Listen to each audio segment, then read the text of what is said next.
কাকা এটা টানো টানো, দরজা টানো।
प्राणवये नमः ॐ उदारवये नमः ॐ ध्यानवये नमः ॐ रामकृष्णाभ्यां नमः ॐ ह्रीं नमः ॐ रूपन्तमाभ्यां नमः ॐ रूपनामिकाभ्यां नमः ॐ ह्रीं नमः ॐ रूपरदभ्यां नमः ॐ नमः शिवाय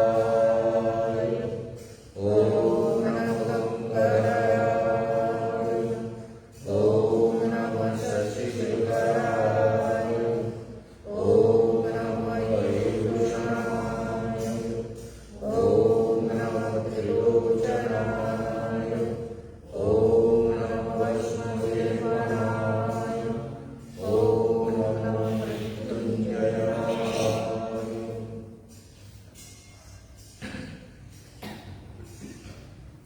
अखण्डमण्डलाकारं व्याप्तं येन चराचरं तत्पदं दर्शितं येन तस्मै श्रीगुरवे नमः। वञ्चाकल्पतरुभ्यश्च कृपासिन्धुभ्य एव च पतितां पावनेभ्यो वैष्णवेभ्यो नमो नमः।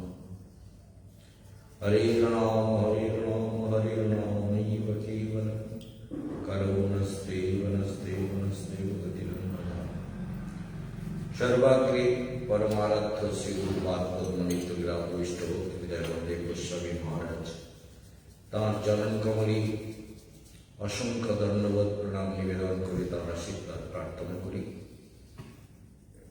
আমাদের দৃষ্টির আড়ালে যারা প্রোগ্রাম দেখছেন ফেসবুকে ইউটিউবে বিভিন্ন ভক্তরা, বিদ্বান সমাজ, ভক্তমণ্ডলী, বৈষ্ণব সমাজ, স্নেহময়ী, করুণাময়ী, বাৎসল্যময়ী মাতৃশক্তি এবং আশ্রমে যারা নিরন্তর এই ক্লাসে যোগদান করে চলেছেন, যারা নিরন্তর এই কথাগুলোকে মনন মন্থন চিন্তন করবার চেষ্টা করছেন, সবাইকে জানাই আমার হার্দিক অভিবাদন। তবে শুরুতে একটা বিশেষ কথা বলে রাখি, যে কথাগুলো আলোচনা হচ্ছে সে কিন্তু প্রকৃত জীবনের কথা, জ্ঞানের কথা, মঙ্গলের কথা, আত্মবিদ্যা, যোগবিদ্যা, ঋষিবিদ্যা, সর্বকালের কল্যাণময়ী কথা, যে কথার কোনো অপালাপ হয় না, যে কথার কোনো খণ্ডন হয় না, সেই জগৎপতি, জগতের আধার, সবার প্রাণের দেবতা, ব্রজগোপীগণের হৃদয় বল্লভ, রাধা হৃদয়োল্লাসী শ্রীকৃষ্ণের মুখ নিঃসৃত বাণী। কুরুক্ষেত্রের সমরাঙ্গনে আমাদের মনকে নিয়ে যেতে হবে, যেখানে কৃষ্ণ দুদিকেই যুযুধান, যুদ্ধ করবার জন্য উৎসুক দুটো দল। এক হচ্ছে কৌরব গ্রুপ আর একদিকে পাণ্ডবের গ্রুপ। সব তদানীন্তনকালে এগ্রিমেন্ট হয়েছিল যে যখন আমরা যুদ্ধ করব তখন উভয় পক্ষে যিনি সেনাপতি নিযুক্ত হবেন তিনি প্রথমে শঙ্খনাদ করবেন। উভয় পক্ষের সেনাপতির শঙ্খনাদ করার পরে উভয় পক্ষের স্বীকৃতি হলো, তবে সেই যুদ্ধ শুরু হবে। আবার সন্ধ্যার পূর্বে সেই শঙ্খনাদ দ্বারা যুদ্ধ সমাপ্তির ঘোষণা করা হবে। যুদ্ধ সমাপ্তির পর কারোর প্রতি কেউ কোনো শত্রুতা, কোনো বিদ্বেষ, কোনো হিংসা, কোনো প্রাণহানি, কোনো কিছু করা যাবে না। এই জন্য এটা ধর্মযুদ্ধ বলা হয়। কিন্তু এখানে তথাপিও মানে যুদ্ধস্থান তো রণভূমি, তাই যুদ্ধের নিয়ম সব এগ্রিমেন্ট হয়েছিল ঠিকই, কিন্তু অনেক নিয়ম ভঙ্গ করা হয়েছিল। রথীর সঙ্গে রথী যুদ্ধ করবে, মহারথীর সঙ্গে মহারথী যুদ্ধ করবে, অশ্বারোহীর সঙ্গে অশ্বারোহী যুদ্ধ করবে, বা পদাতিক সৈন্যের সঙ্গে পদাতিক যুদ্ধ করবে, এবং মানে যারা হস্তির পিঠে আরোহণ করে যুদ্ধ করবে তারা তাদের মতো করবে। এবং কৃষ্ণের নারায়ণী 60 অক্ষৌহিনী নারায়ণী সেনা এই যুদ্ধে অংশ নিয়েছিল। তাহলে ভেবে দেখুন এমন একটা জায়গা যেখানে যুদ্ধ করবার জন্য উভয় পক্ষ প্রস্তুত। তার মাঝখানে অর্জুন বলে ফেললেন, রথস্থাপয় মেয়চ্যুতা, হে অচ্যুত, সেনয় উভয়ের মধ্যে রথস্থাপয়, উভয় সেনার মাঝখানে আমার রথটাকে স্থাপন করো। যাবৎ এতান নিরীক্ষে অহম, যতক্ষণ পর্যন্ত আমি এদের নিরীক্ষণ করি, মানে দেখব, তা আমাকে একটু দেখে নিতে দাও কারা কারা মরার জন্য তৈরি হয়েছে। কারণ আমার গান্ডীবের ঝংকার টঙ্কার যখন উঠবে তখন তো দেখে শুনে চলবে না, কোন বান কার উপরে ছাড়বো, কারা কারা মরবে। এইটা হলো অর্জুনের উদ্দেশ্য, যে কাকে কিভাবে মারবো। হে কৃষ্ণ, হে সখা, হে বন্ধু, তুমি উভয় সেনার মাঝখানে আমার রথ স্থাপন করে আমাকে দেখতে দাও। চিন্তা করো, সেই রণভূমি যেদিকে, যেখানে উভয় পক্ষ যুদ্ধ করবার জন্য প্রস্তুত, সেখানে ভগবান এই যোগের শাশ্বত বাণী কীর্তন করছেন। সেখানে অদ্ভুত ব্যাপার না? যোগের শাশ্বত বাণী সেখানে কৃষ্ণ কীর্তন করছেন, সেই স্থানে। এই অদ্ভুত প্রকরণ আমাদের মনে রাখতে হবে যে সংসারে আমরাও কিন্তু নানান যুদ্ধের মধ্যে থেকে ভগবানের কথাকে যদি শুনতে পারি তাহলে জয়ী আমরা হব। যেমন অর্জুন জয়ী হবেন বলে প্রথমেই বললেন, দেখো আমি তো যুদ্ধ করবই না। কেন করবো না? বিষণ্ণতা, হতাশা, ডিপ্রেশন, এদের সঙ্গে যুদ্ধ করে কি লাভ হবে? মাতলা শ্বশুরা শ্যালা সম্বন্ধিনস্তথা, এদেরকে মেয়ে মারব। এতন মেয়ে নোহন্তু ইচ্ছা, এদের আমি হত্যা করতে চাই না। এরা মরে বলে যাদের জন্য জীবিত থাকা, যাদের নিয়ে আনন্দ হবে, উৎসব হবে, দরজাটা বন্ধ করে দিয়েছে। এই দরজা বন্ধ করে কর, কি করছি? হয়ে গেছে, ঠিক আছে, থাক থাক থাক, হয়ে গেছে। যাওয়ার নেতা নিরীক্ষে আহম, যতক্ষণ দেখি। তাহলে দেখুন, সেখানে দাঁড়িয়ে যোগের চরম সত্য, জীবনের চরম সত্য, অধ্যাত্ম বিদ্যার চরম সত্যকে ভগবান ব্যক্ত করছেন। ভগবান বলছেন, দেখো, অথবা যোগিনামি বকুলে ভগবতী ধীমতাম এতন্তি দুর্লভতরম লোকে জন্ম যদীদৃশম যৎ ঈদৃশম। এই যে একটা হলো প্রাপ্য পুণ্যকৃতা, ওই কালকে নিতাই প্রভুর গল্প বলছিলাম না, যে গুরুদেবের ওখানে মন্দির টন্দির করেছে, সে এক অদ্ভুত ব্যাপার। আমার সঙ্গে সব গুরু ভাইরা আমাকে তো ভীষণ ভালোবাসতেন, সব বয়স্ক গুরু ভাইরা, অন্যান্য সবাই, এদের এত ভালোবাসা পেয়েছি কল্পনা নেই। এইবার আমি গিয়ে বলছি, নিতাই প্রভু কি ব্যাপার, প্রাণ ত্যাগ করবেন নাকি? দাঁড়িয়ে দাঁড়িয়ে দেখছিলাম প্রাণ। বলে হ্যাঁ, আমি যোগভ্রষ্ট। বলে হরিনাম করুন? বলে না, হরিনামটা আমি আর করবো না, আমাকে হরিনামটা শোনাবেন না, গীতা টিতা ওইসব ধর্ম উপদেশ আমার দরকার নেই, আর শোনাবেন। বলে কেন? বলে আমি যোগভ্রষ্ট হব। চিন্তা, বলে যোগভ্রষ্ট হব, সাধন ভজন আর করবো না। বলে কেন?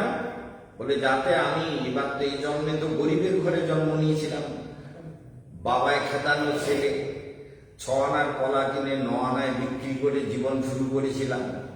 তারপরে বহু টাকা, বাগবাজারের মতো জায়গায় 4 তলা বাড়ি, আর অনেক কিছু বিজনেস করে ছেলেদেরকে বড় লোক করে দিয়ে নাতি টাতি সব এখন বড় বড় সব।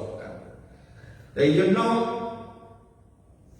আমি এইবার মরে যা কিছু করে গেলাম, এইবার আমি শুচিনাম শ্রীমতাং গেহে, ধনবানের গৃহে, পবিত্র গৃহে যোগভ্রষ্ট বিজয়, ভগবান বলেছেন যোগভ্রষ্ট এখানে গিয়ে জন্ম নেয়। তাই আমি জন্ম নেব, সেই জন্য আমি যোগভ্রষ্ট হব। আমি বলি শালা, এই সারা তোমার তো সারা জীবন গালাগালি দিয়েছে আমাদের, তোমার মাথাটা খারাপ হয়ে গেছে।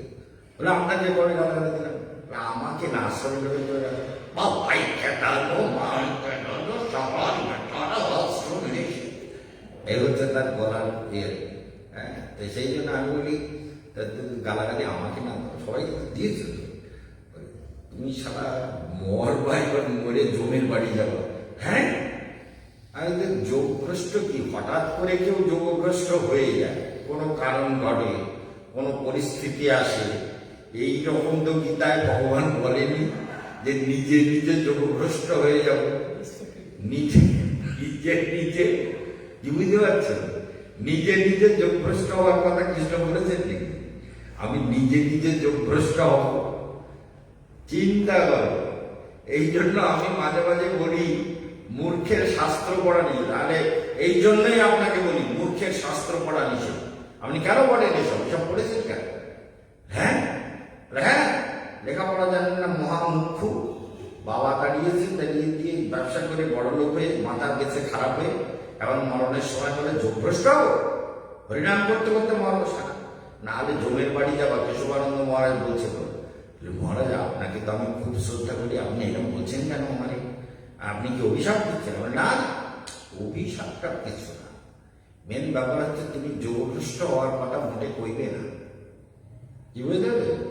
হরিনাম করো, ভজন করো, তা নাহলে তোমার যমদূতরা নিয়ে কিন্তু একদম ওই নরকের চুবন দেবে, ছাড়বে না। তো ঠিক আছে, তাহলে আমি হরিনাম করবো, আগে তো করো। যোগভ্রষ্ট হতে পারে, যোগভ্রষ্ট হয়ে না করে যাবো।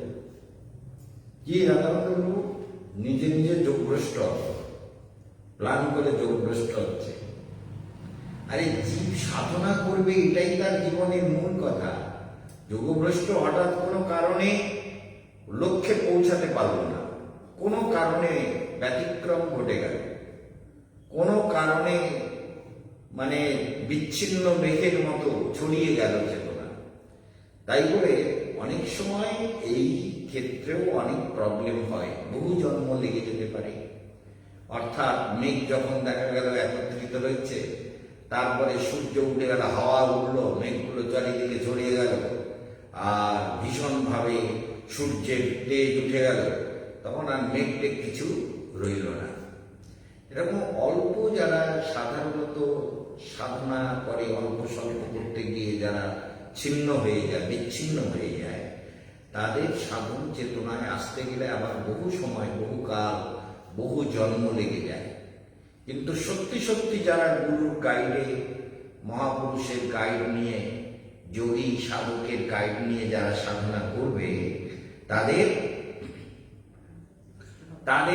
আবার পুনরায় স্থির জায়গায় তারা সেই জায়গা থেকে শুরু হবে। এই জন্য ভগবান বলছেন, এতধি দুর্লভতরম, দুর্লভ ব্যাপার, লোকে জন্ম যদ ঈদৃশম, এইরকম জন্ম পাওয়া এই জগতে দুর্লভ। মনে থাকবে কথাটা, এতধি দুর্লভতরম লোকে জন্ম যদি দৃশাম, মনে থাকবে। সেই জন্য মনে রাখুন যে অথবা যোগী নাম বকুলে ভগবতী ধীমতাম এতধি দুর্লভতরম লোকে জন্ম যদি দৃশাম। অথবা যোগী নামে, কোন যোগীর বংশে, কোন সাধকের বংশে, মহাপুরুষের বংশে, যারা আমাদের প্রেরক, যারা আমাদের চেতনাকে সুন্দর করে, যারা আমাদের হৃদয়কে সুন্দর করে, যারা আমাদের ভেতরে মঙ্গলময়ী ভাব প্রতিষ্ঠা করে যায়, জগতের অনেক মঙ্গলময়ী কার্য যারা করে। তো সেই জন্য লোকে জন্ম যদ ঈদৃশম, দুর্লভতরম, এটা পরম দুর্লভ। মানে মানবের জীবনে ভাগবত ব্যাখ্যাকার যারা তারা বলছেন যে 5টা বিষয় খুব মনে রাখতে হবে। একটা হচ্ছে পিতা মাতার আশীর্বাদ, তাই না? গুরুর আশীর্বাদ আর প্রারব্ধ আর উদ্যম মানে উৎসাহ সাধনা করার জন্য। তাহলে আর সাধুর কৃপা, যদি ভগবানের কৃপা, ভগবান সাধু এখানে তো গুরু বলা হলো, তাহলে মানে ভগবানের করুণা, তাহলে প্রারব্ধ থাকতে হবে, এই পাঁচটার যোগ হতে হবে। একটা লোক ঠিক কল্যাণের পথে চলবার সুযোগ পাবে, ঠিক কল্যাণের রাস্তা ধরে নেবে যার এই পাঁচটা থাকবে। মানে গুরুর আশীর্বাদ, পিতামাতার আশীর্বাদ, 2 হল, 3 হচ্ছে প্রারব্ধ, 4 হচ্ছে কি, হ্যাঁ, গুরুর আশীর্বাদ। তাহলে পিতামাতার আশীর্বাদ, গুরুর আশীর্বাদ, প্রারব্ধ, উদ্যম আর ভগবানের কৃপা, এই পাঁচটা যদি জুড়ে যায় তাহলে তার জগতে, এই যে জগতের কার্য, পৃথিবীতে সব কার্য তার সফল হবে, সব কার্য, যদি গুরুর কৃপা ঠিক মতো থাকে।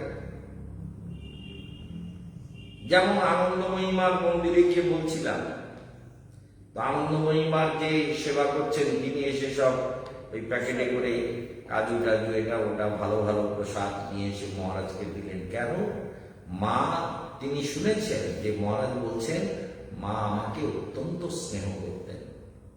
মায়ের কাছে যখনই গেছি, ইন্দিরা গান্ধী আসবে তবুও আমাদের ঢুকতে দেবে না, মায়ের কাছে খবর গেছে 2জন বন মহারাজের শিষ্য এসছে, একজন কেশবানন্দ মহারাজ, একজন স্বামীজি আর একজন ব্রহ্মচারী।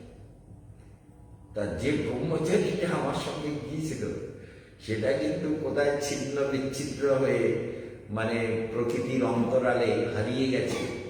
তার নাম দলিত কৃষ্ণ। এই দলিত কৃষ্ণ হঠাৎ করে ওই প্রচারের দিকে গিয়ে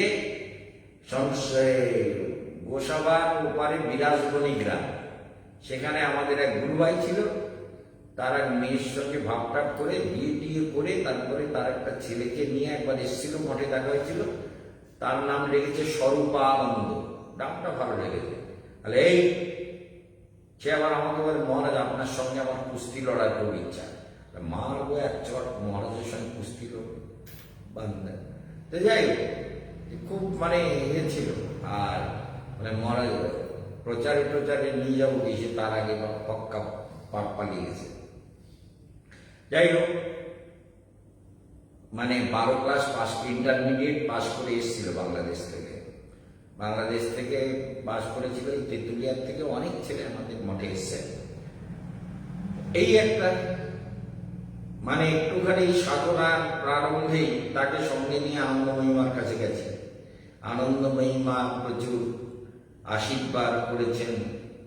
আমি বললাম আমি এই করতে চাই। বলে যার প্রতি গুরুদেব প্রসন্ন আছে আপনার সব ইচ্ছা পূর্ণ হবে।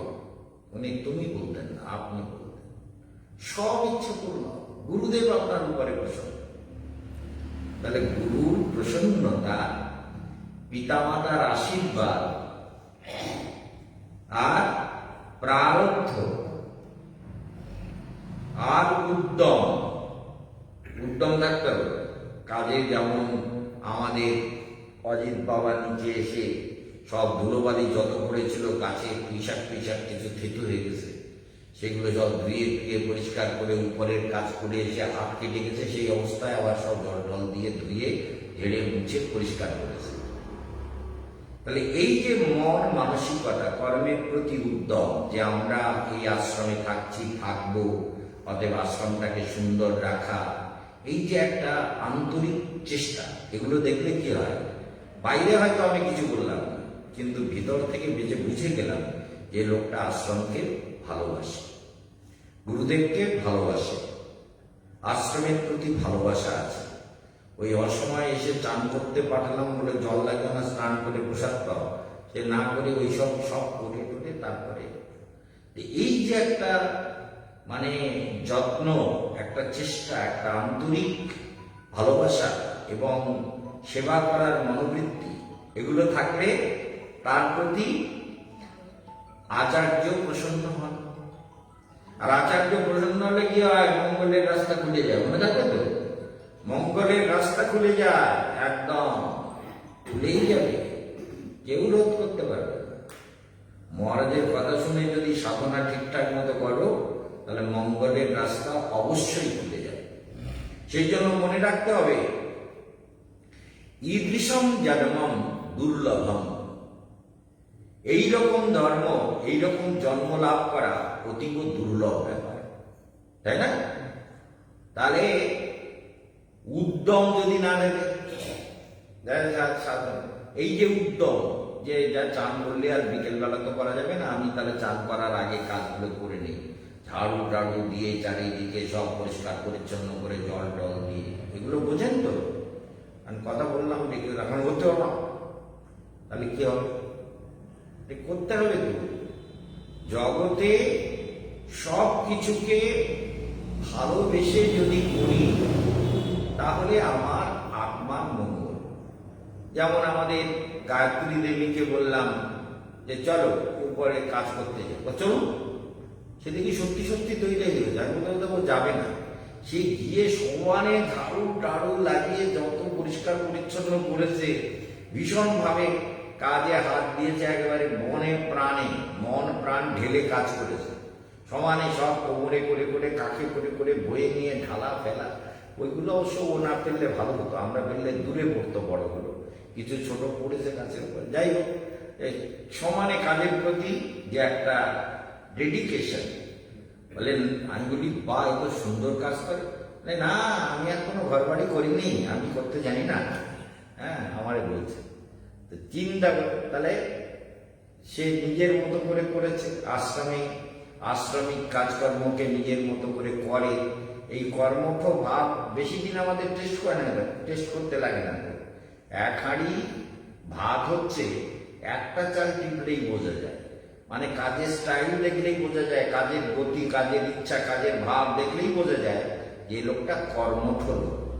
বলে এখানে তো কোনো কাজ করি না, শুধু খাই আর বইটাই বলি, আরে না যা হচ্ছে, কিন্তু দেখি সত্যি সত্যি কর্মঠ মেয়ে, হ্যাঁ বিশাল বজে তো ওইরকম কিছু করতে দেখিনি, কিন্তু ওইরকম কিছু কাজের প্রয়োজন হয়নি, কিন্তু নিজের আশ্রমে কাজ করেছে, তার মানে সেখানে সে প্রাণপণে খেটেছে, সেটা আজকের কাজ দেখে বোঝা যায়। অর্থাৎ এই যে মানবের গুরু সেবার প্রতি, আশ্রমের প্রতি, আশ্রমের দুটো পয়সা যদি বাঁচানো যায়, এই যেখানে সবাই বসে আছে, এইখানে আমি মাটি টেনে টেনে, চটের উপরে মাটি ফেলে টেনে টেনে এনে এইসব জায়গায় ভরেছি, নিজে হাতে, লেবার লাগাইনি। এক ট্রলি মাটি ফেলতে লেবার দিচ্ছে 50 টাকা, তাহলে এক ট্রলি মাটি যদি আমি টেনে দিতে পারি, তাহলে 50 টাকা বাঁচবে, বাঁচলে আর একটু উন্নতির কাজ করা যাবে। তাহলে এই যে কথাটা এখন আমার না হয় বিরাট ব্যাপার, কিন্তু তখন তো আমি চাইছিলাম যে আমাকে এই অল্প পয়সার মধ্যে অনেক কিছু করতে হবে, তা না হলে তো এই পিলার, এই যে 4টে পিলার দিয়েছি না, এই পিলার দিতাম না, বিরাট বিম ফেলতাম, বিশাল বিম, এর মধ্যে লাটাক বিম কম, মানে এটাকে এক ধরনের বিম বলে, চোরা বিম, মানে এই বিমগুলো ছোট দেখাচ্ছে, কিন্তু বিমগুলো ছাদের সঙ্গে পুরো জুড়ে আছে, ছাদটা পুরো বিম হয়ে গেছে। সেই জন্য যাই হোক, তাহলে মানুষের সেবার প্রতি উৎসাহ, উদ্যম থাকতে হবে। উদ্যমী পুরুষ সিংহস্য উপৈতি লক্ষ্মী। আমরা যখন ব্যাকরণ করতাম, তখন আমরা একটা শ্লোক পড়েছিলাম, উদ্যমী পুরুষ সিংহস্য, উদ্যমী পুরুষ সিংহের সমান, আর সে অনায়াসে ধন লাভ করতে পারে। একটা মনে রাখবে, গীতা শুনছেন, কিন্তু জগতের জ্ঞানটাও দরকার। উদ্যমী যদি না হয়, কর্মে যদি উদ্যম না থাকে, তাহলে সে লক্ষ্মী লাভ করবে না, ধন লাভ করবে না। একদম সত্য। ধন লাভ করতে গেলে উদ্যমশীল হতে হবে, তাই না? সেই উদ্যমশীল এরা দেখে যে মহারাজ হাটের অবসান হয়েছে, তাও কাজ করে যাচ্ছে, কাজই করে যাচ্ছে, আর এরা আমার পিছনে সমানে লাগে, বলে আপনি এত কাজ করেন না, এত করে কি হবে আপনার, এত কিছু করে কি হবে? আমি দেখ, মনে হয় যেদিন কাজ ছেড়ে দেব, সেদিন মরার জন্য নিজে প্রিপেয়ার হয়ে যাবে, যে আর জগতের কাজ সব বন্ধ করে দিলাম, এবার ধ্যান আর ধ্যান, আর প্রাণকে এই যেই চোখ বন্ধ করেছি একটা বট গাছ দেখতে পাচ্ছি মাথার উপরে, হ্যাঁ, কল্পবৃক্ষ দেখতে পাচ্ছি, যেই চোখ বন্ধ করেছে একটা কল্পবৃক্ষ। তার মানে আমার জন্য অপেক্ষা করছে অপূর্ব একটা বৃক্ষ, সেই বৃক্ষের নিচে আমি নিজেকে দেখতে পাচ্ছি, যে ছোট্ট মিনি একটা কেশবানন্দ এই গাছতলায় বসে আছে, তাকে দেখতে পাচ্ছি। এই জন্য ধ্যান আর ধ্যান। তখন কর্ম বন্ধ করে দিলে জগতে বেশি বেঁচে থেকে লাভ কি? কর্ম সমাপ্ত, জীবনের সমাপ্তির ঘোষণা, জীবনটাকে তাড়াতাড়ি করে এবার সমাপ্ত করে দিয়ে সমাধি গ্রহণ করো, করে জগৎ থেকে চলে যাও। এই হচ্ছে কথা। যতদিন থাকবো ততদিন অ্যাক্টিভ হয়ে কর্ম করে যেতে হবে। এই যে যোগাভ্যাস করাচ্ছি, কেন? জীবনটাকে অ্যাক্টিভ করো। যুবথুব মেরে গেলে কি হবে? কি ঠিক না? এই যে আসন করে বলে আমার খুব ভালো হচ্ছে, তার মানে নেই তো। শরীর মন সব দিক দিয়ে ভালো হচ্ছে, তাই তো? শরীরও ভালো থাকছে, মনও ভালো থাকছে, হৃদয় ভালো থাকছে। তাহলে মহারাজ যখন চলে যাবেন তখন কি বাদ দিয়ে দেবা? বাদ দেবা না, নিজেরা নিজের মতন করবে। এখানে বলে মহারাজ তো 20 তারিখে মহারাজকে কর্মব্যস্ততায় যেতে হবে। এই বৈষ্ণবদের অনেক রকম সুবিধা আছে, আমাদের একটু যোগের ব্যাপারটা একটু একটু ঠিকঠাক মতো না শিখলে মুশকিল। বৈষ্ণবরা সব ভিক্ষে করলো, খেলো, তখন ঝামেলা মিটে গেল। তারপরে যে যা পারো হরিনাম করো, না করো যা পারো করো, হরিনামের মালা নিয়ে লড়কির নাম জপো আর লড়কার নাম জপো আর কৃষ্ণের নাম জপো, যাহা কিছু করো, যা কিছু করে যাচ্ছে। আমাদের এখানে একটা ছিল পাষণ্ড, সে গিয়ে দোকানে কাঠ কিনতে গেছে। কাঠ কিনতে গিয়ে সে বলতেছে, তার নাম দ্বৈত কৃষ্ণ, সে কি বলতেছে, আপকি ইহা লড়কি মিলেগা? দোকানদারকে বলতেছে। দোকানদার শুনে বলে, हमारे यहाँ लड़की नहीं मिलता, यहाँ लकड़ी मिलता है। बोले क्या बोलता है, समझता नहीं है। हम क्या बोलता है, लड़की मिलेगा क्या? नहीं, बढ़िया लड़की मिलेगा।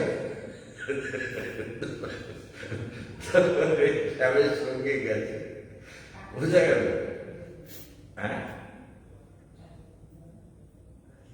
लकड़ी वाले काट, तो इसे बोले लड़की मिलेगा, लड़की माने मेये।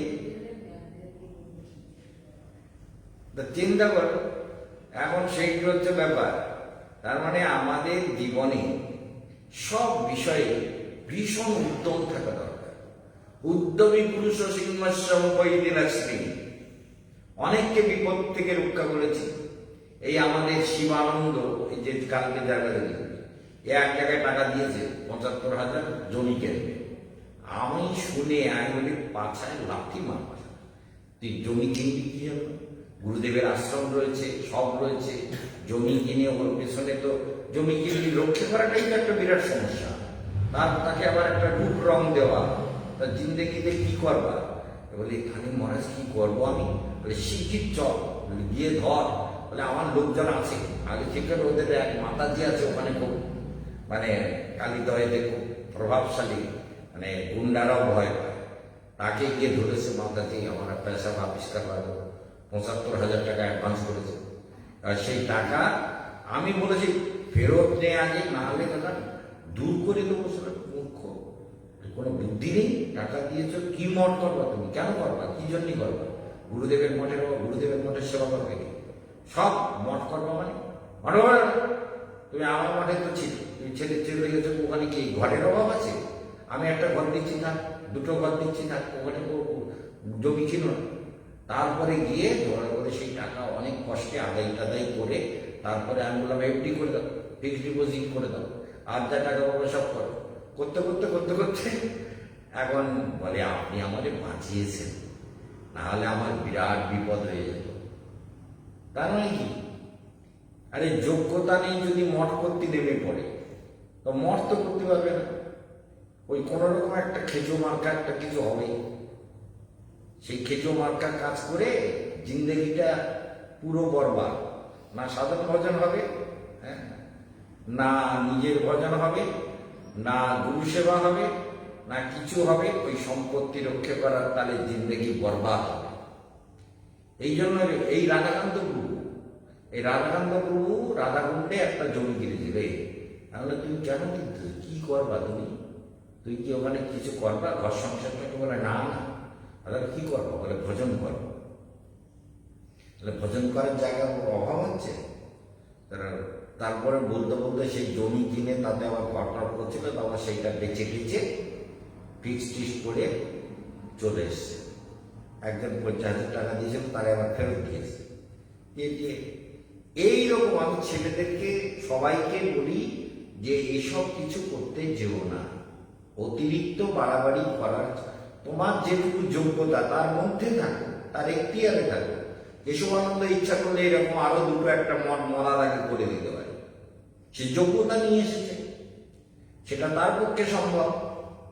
কিন্তু তোমার যোগ্যতা নেই, বুঝেছো কথাটা? তোমার যোগ্যতা কি আছে?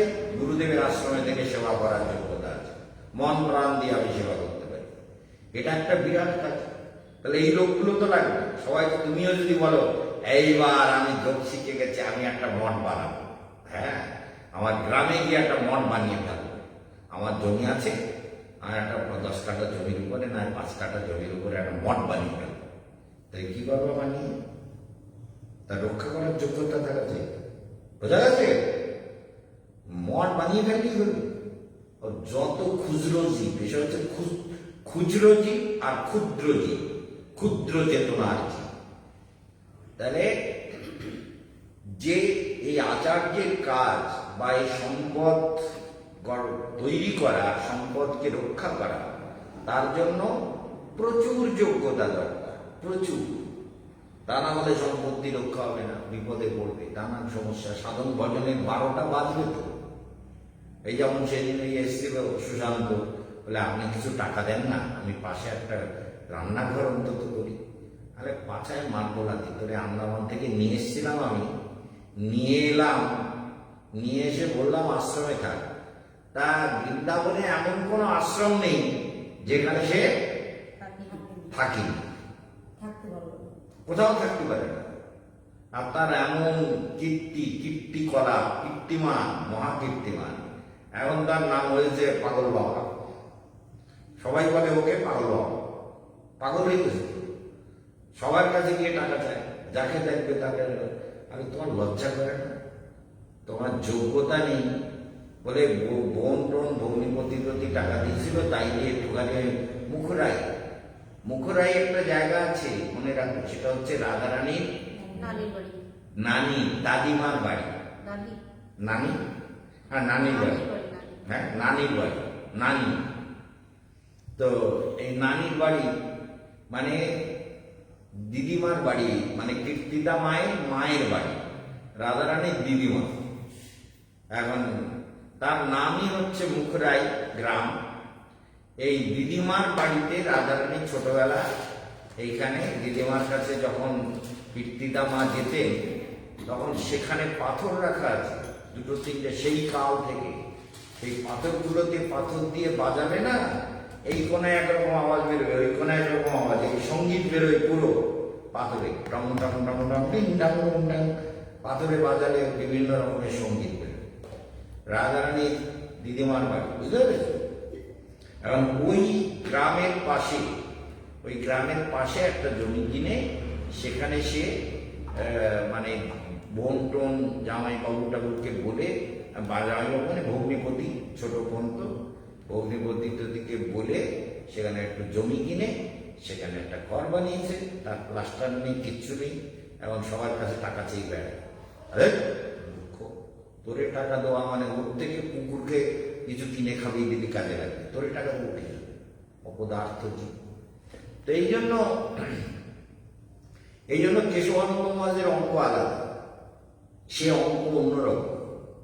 সে অঙ্ক যদি ঠিকঠাক মতো না চলে, সেই অঙ্কেতে আমি তাকে কোনো গুরুত্ব দেই না।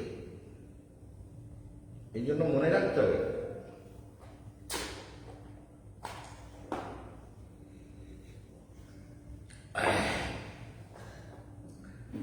এত দুর্লভ ধর্ম লোকে জন্ম যদ ঈদৃশম, মনে রাখবে তো? তাহলে এটা দুর্লভতরম জন্ম, এই লোকে, এই প্রকৃতিতে এটা পরম দুর্লভ ব্যাপার। মানে শুচিনাম শ্রীমতাঙ্ঘে গেহে যোগভ্রষ্ট অভিজায়াতে, এবং এমন যোগীর বংশে, যোগীর কুলে যদি জন্ম হয় তাহলে সেটা একটা দুর্লভ। এই জন্য পিতামাতার প্রথম আশীর্বাদ দরকার। এই জন্য আচার্যগণ বারবার বলেছেন পিতামাতা, এই কলিযুগের পিতামাতাগুলো কি করে? বাচ্চাকে ধর্মের পথে যদি আমরা আনতে চাই না, বলে না না দরকার নেই। তার পরিণাম কি হয়? তারপরে সেই ছেলেগুলো কি হয়? মহাপাষণ্ড, মদখোর, গাঁজাখোর, বাবা মার সেবা করবে না, দরকার হলে বাবা মার উপরে হাত তুলে দিচ্ছে, সমাজ সচক্ষে দেখা, বিচিত্র। আদৌ সাধুকে দেবে না, সাধুকে দিলে সাধু যদি তাকে সুন্দর করতে চায় তখন সাধুর কথা শুনবে না, নেবেই না, নিচ্ছে না, মানুষ করতে চাই না। এই যেমন শ্যামটাকে একটুখানি ছোটবেলা মানুষ টানুষ করে মাঝখানে কলকাতায় নিয়ে পড়িয়ে টড়িয়ে তারপরে এমকম পাস করতে গিয়ে কলেজে পড়ে যত বান্দরের সঙ্গে, বান্দরের বাচ্চাগুলোর সঙ্গে পড়ে জিন্দেগিটা পুরো বরবাদ করে নিল, নিজের জিন্দেগি নিজে বরবাদ করেছে। বাড়িতে গিয়ে বলেছে যে, বাড়িতে গিয়েও তাই বলেছে, বলে ওই মেয়েটাকে, যাদবদের মেয়ে, এরা এসে আবার এইসব বলে গেছে, ওদেরকে জিজ্ঞেস করবা তো, বলে তোমারা লড়কি শ্যামকে সাথ ভাগেগা তো নেই। শ্যাম বাড়িতে গিয়ে বলেছে ওই মেয়েটাকে নিয়ে আমি চলে যাবো, মানে এই জন্য মোটর সাইকেল রেখে গেছে বাড়িতে। ওই মোটর সাইকেলটা বন্ধুর ওখান থেকে নেবে আর ওরে বসিয়ে নিয়ে দুজন মিলে হাঁটা করবে এখান থেকে। তো বাড়িতে গিয়ে বলেছে ওই মেয়েটার সঙ্গে, চিন্তা করো প্ল্যানগুলো এতদিন ধরে এর এইরকম হলো কেন? গুরুদেবের কথা না শোনার কারণে। প্রারব্ধ নেই, আর প্রারব্ধ নেই যদি সাধু সঙ্গে উদ্যমী হয়ে সাধু সঙ্গ ঠিক মতো করতো তাহলে জীবনটা, ওকে বললাম ফিলোসফি নিয়ে পড়, তুই আশ্রমবাসী, ফিলোসফি নিয়ে পড়া দরকার, ফিলোসফি পড়ো, সে পড়বে না। যে বলে আমি কমার্স নিয়ে পড়বো, আশ্রমের অ্যাকাউন্ট দেখবো। অ্যাকাউন্ট দেখতে গিয়ে অ্যাকাউন্টের বাঁশ দিয়ে গিয়ে গুরুদেবের টাকা লুটপাট করে সর্বনাশ করে দিয়ে এইবার এমকম পাস করে পালিয়ে গেল একটা মেয়ের পাল্লায়। হ্যাঁ, অ্যাকাউন্ট ভালো করে দেখেছে, মানে দেখেছে একদম ভালো করে। তারপরে যেখানে যেখানে টাকা তোলার মতো সেগুলো সব, আর জুয়া খেলে টাকা বরবাদ দিয়েছে, জুয়া খেলেছে, পুরো ফোনের মাধ্যমে জুয়া খেলেছে।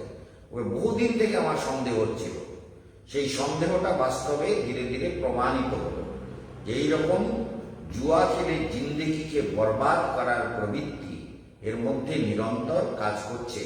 এই জন্য সাধু সঙ্গে রুচি যদি না থাকে আরো দিতে আসবে না। গলার মালা খুলে দিয়েছে, বলে এই মালা খুলেছিস কেন রে? চিন্তা কর, দীক্ষা নিয়েছে, গলার মালা খুলে দিয়েছে, আর নিম গাছের উপরে উঠে বাঁশি বাজাচ্ছে। তারপরে বলে মালা খুলেছিস কেন? বলে ওই মাঝে মাঝে বাথরুম পরিষ্কার করতে হয় তো, তুলসী মালা গলায় দিয়ে করবো, তাই খুলে দিয়ে। চিন্তা কত রকম বাহানা, আর মিথ্যে কথা, মানে এত মিথ্যে কথা বলে। সেই জন্য প্রহ্লাদ ফোন করেছিল, আমি বললাম যে ওটা তো বাঁদরের বাচ্চা, ওটা মানুষের বাচ্চা না। এত মিথ্যে কথা বলে গুরুদেবের সঙ্গে আর সবার সঙ্গে, সবাইকে বুদ্ধ বানাতে চায়, কেউ যেন কিচ্ছু বোঝে না, অসভ্য জীব। ওকে বলিস, বলে গুরুদেব বলেছে তুই মানুষের পয়দা করা জীব হলে গুরুদেবের সঙ্গে এত মিথ্যে কথা বলতিস না। গুরুদেবের সঙ্গে যে মিথ্যে কথা বলে তার নরক গতি তো নিশ্চিত হবে। নির্বিবাদে মিথ্যে কথা বললে তার নরকে বাস হবেই হবে। কোনো ভগবান, কোনো নারায়ণ, কোনো দেবতা তাকে উদ্ধার করতে পারবে না। গুরুদেবের সঙ্গে ছল করা, গুরুদেবের সঙ্গে মিথ্যে কথা বলা, গুরুদেবের সম্পত্তি লুটপাট করা, এইসব যে করবে তার পরিণাম সর্বনাশ হবে। ওই শুনেছেন না, রামচন্দ্রের কাছে একজন নালিশ নিয়ে গেছে একটা কুকুর, শুনেছেন বল? রামচন্দ্রের কাছে একটা কুকুর গেছে নালিশ নিয়ে, বলে প্রভু রামচন্দ্র আমার এই বিচারটা আপনি করে দিন। বলে তোমার আবার বিচার? বলে হ্যাঁ, আমি রাস্তার পাশে শুয়েছিলাম, তা একজন সাধু যাচ্ছিল, সে আমাকে বিনা কারণে লাঠি দিয়ে মারল। আমার অপরাধটা কি? আমি তো আমার মতো শুয়েছিলাম, ওনার রাস্তা বন্ধ করে তো শুয়েছিলাম না, তো উনি আমাকে হাতে লাঠি ছিল আর লাঠি দিয়ে মেরেছে। তা রামচন্দ্র সাধুকে ডেকেছে, সাধু এসছে, সাধু বাবাকে বলছে তুমি মেরেছো ওকে লাঠি দিয়ে বিনা কারণে? বলে হ্যাঁ, এটা তো আমার অন্যায় হয়ে গেছে। তা রামচন্দ্র বলছেন এই জন্য একজন ব্রাহ্মণ সাধু, একে আমি কি দণ্ড দেব? তাই রামচন্দ্র বলছেন দেখো, তোমাকে একটা কুকুরকে বলছেন যে তুমি বলো, তুমি যা বলবে আমি সেই দণ্ড দেব, তুমি কি দণ্ড চাও? তুমি তোমার প্রতি যে অপরাধ করেছে এই অপরাধের জন্য কি দণ্ড দিলে ভালো হয়? বলছে প্রভু একে না কলিযুগে কোনো একটা মঠের মালিক করে দাও, কোনো একটা মন্দিরের মালিক করে দাও। কলিযুগে মন্দিরগুলো তো শয়তানদের, এরকম স্বামীর মতন ছেলে হলে শয়তানের আখড়া হবে। এই জন্য শয়তানের আখড়া ওই কলিযুগে যত মঠ মন্দির সব জায়গায় যে যার লুটপাট করে গুরুদেব যতদিন থাকে ততদিন একরকম চলে। গুরুদেব চলে গেলে তারপরে বান্দার মাঠ হতে থাকে, মানে বান্দরের মতন যে যার পেটে টেটে সম্পত্তি নিয়ে ব্যস্ত। এই জন্য গুরুদেবের পরে যে যার মনন হয়ে যায়, যে যার মনোবৃত্তি এরকম থাকে। সেই জন্য বলছে এই কথা শুনে বসে, তো এখানে মনে রাখতে হবে যে আমাদের জীবনে তাহলে অধ্যাত্ম বিদ্যা আমরা যতই যত্ন করি না কেন, যদি পিতামাতার আশীর্বাদ, মানে এখানে আর একটা জেনেটিক ব্যাপার আছে, জেনেটিক ব্যাপার অর্থাৎ জিনগত প্রবলেম। যদি জিনটা ভালো না হয়, অর্থাৎ পিতার মধ্যে শুদ্ধ ভাবের জিন তৈরি না হয়, তাহলে সন্তান ভালো জন্মাবে না, ভালো সন্তান জন্মাবে না। একেবারে বাস্তব সত্য।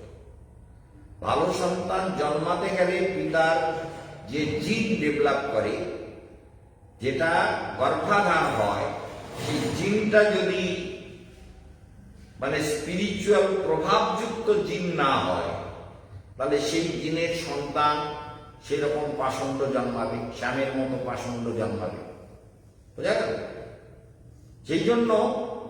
এই জন্য পিতামাতার আশীর্বাদ মানেই হচ্ছে পিতামাতার স্পিরিচুয়াল লাইফ থাকা দরকার। তাদের যে স্পিরিচুয়াল লাইফ, তাদের যে স্পিরিচুয়াল ডেভেলপমেন্ট, তাদের যে ট্রান্সেন্ডেন্টাল দুনিয়ার প্রতি যে অ্যাট্রাকশন, তো সেটা যদি থাকে তাহলে সন্তানের মধ্যে তার প্রভাব পড়বে। তা না হলে বিশেষ সমস্যা তৈরি হবে।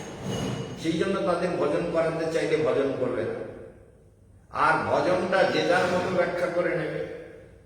এ আবার কলিযুগের আর এক দোষ, আমি এইটা করতেছি, এইটাই ভজন।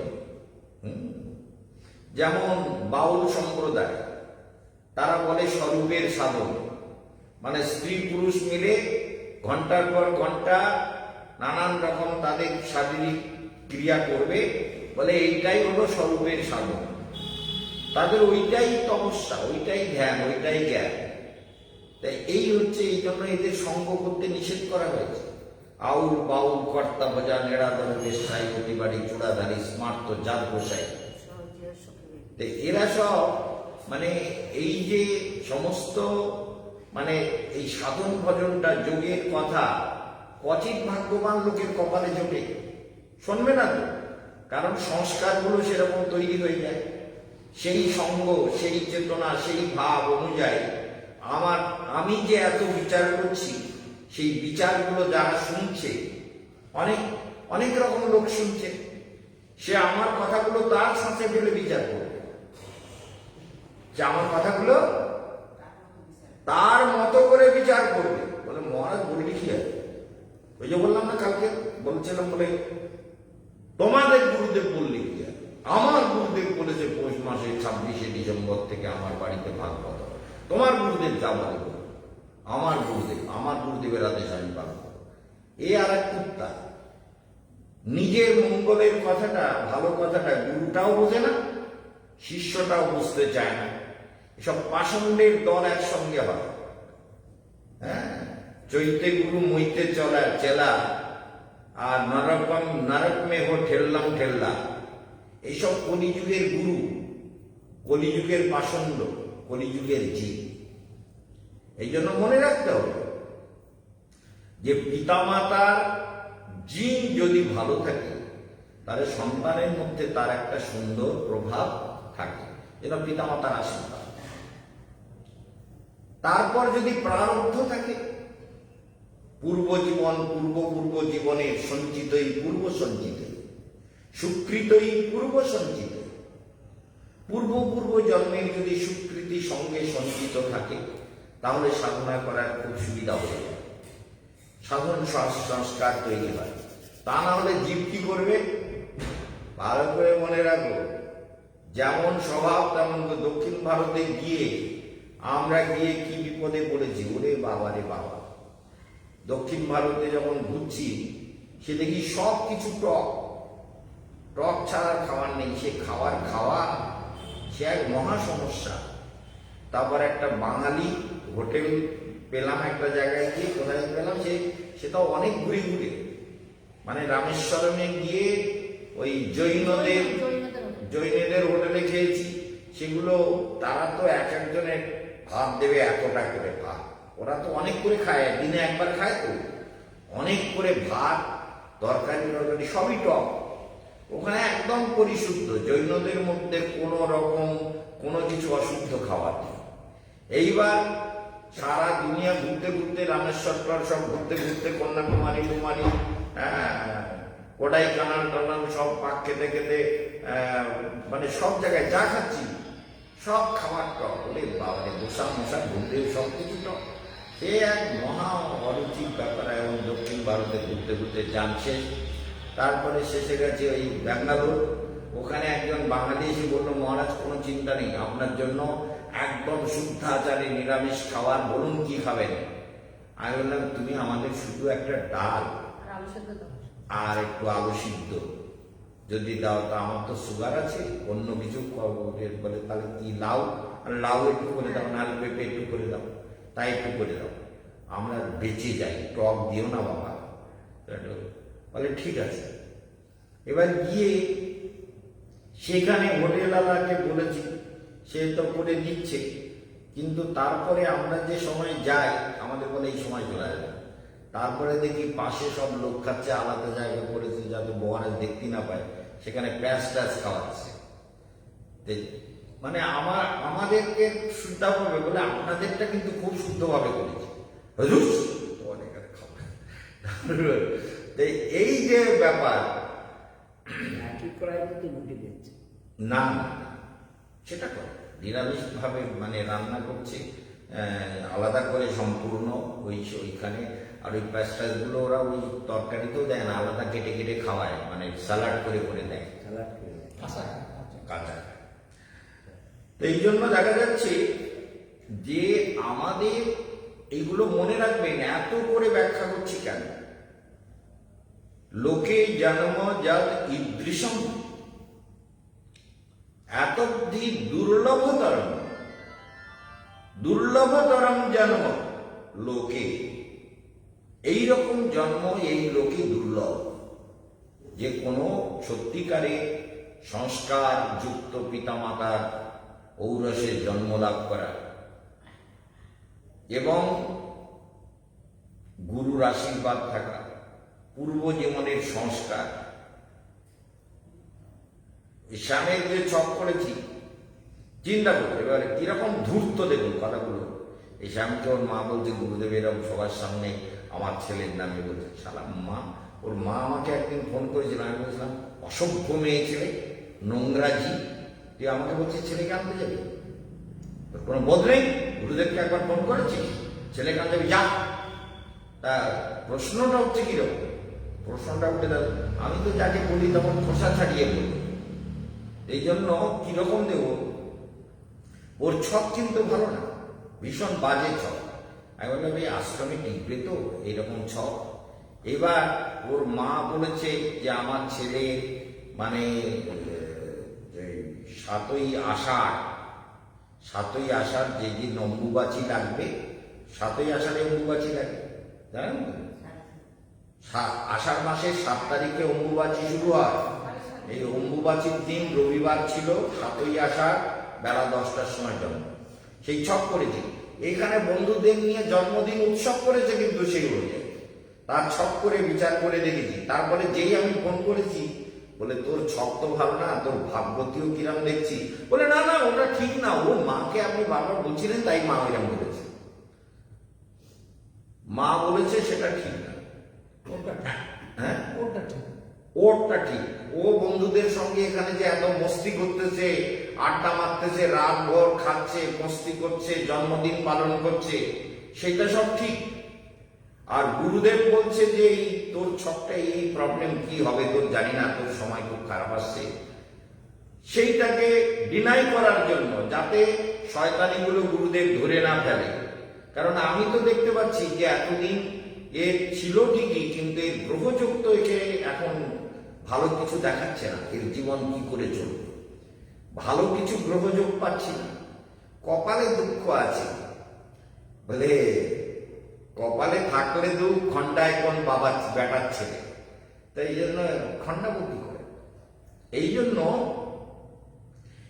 জন্য জীবের জীবনে এই যেমন এই যে বাচ্চাটা, একে আমরা চেষ্টা করছি সুন্দর করব।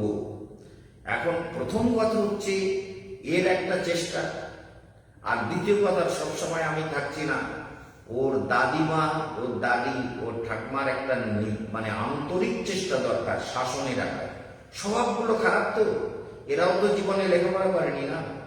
এই জন্য এই বাচ্চাটাকে কিভাবে চালাতে হবে সেই গাইড যদি না করতে পারে, এ নিয়ে আমার একটা বিষয় যে বাচ্চাটা কি হবে, এই বাচ্চাটা ঠিক মতো এগোবে কিনা, ঠিক মতো ওর পড়াশুনো করানো যাবে কিনা, উন্নতি হবে কিনা, এ নিয়ে অনেক রকমের উদ্বেগ আমাকে ভোগ করতে হয়। কারণ একটা বাচ্চা তার বাবা মা যখন গুরুদেবকে দিয়েছে, একে শাসন করা দরকার। শাসন যদি ঠিক মতো বাচ্চাকে ভালোবাসো, কিন্তু বাইরে তার উপরে যদি শাসন না থাকে, ও ঠাকমার উপরে ঝাঁকুনি দিয়ে দিয়ে কথা বলে, ঠাকমা কিছু বলে না, যা বলে বলো আমার নাতি বাবা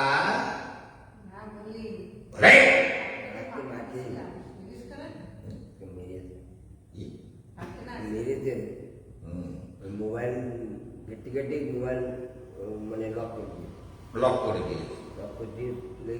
গেছে, কিন্তু এই তোরে মোবাইল ধরতে না বললাম কি ধরবি না? কেন ধরবি? টাকা দেখলাম তাও আমার মাইক না, আমার টাকা সম্পূর্ণ দেওয়া। স্বভাবগুলো খারাপ, ভালো হতে পারবি না যদি গুরুদেবের কথা না শুনিস। আর তোর দাদি তোর সর্বনাশ করবে, কারণ দিদির ওই রকম মার না, তো আমার মার দরকার। আমার মার যদি একদিন পড়ে না, তো জিন্দেগি ভর মনে থাকবে।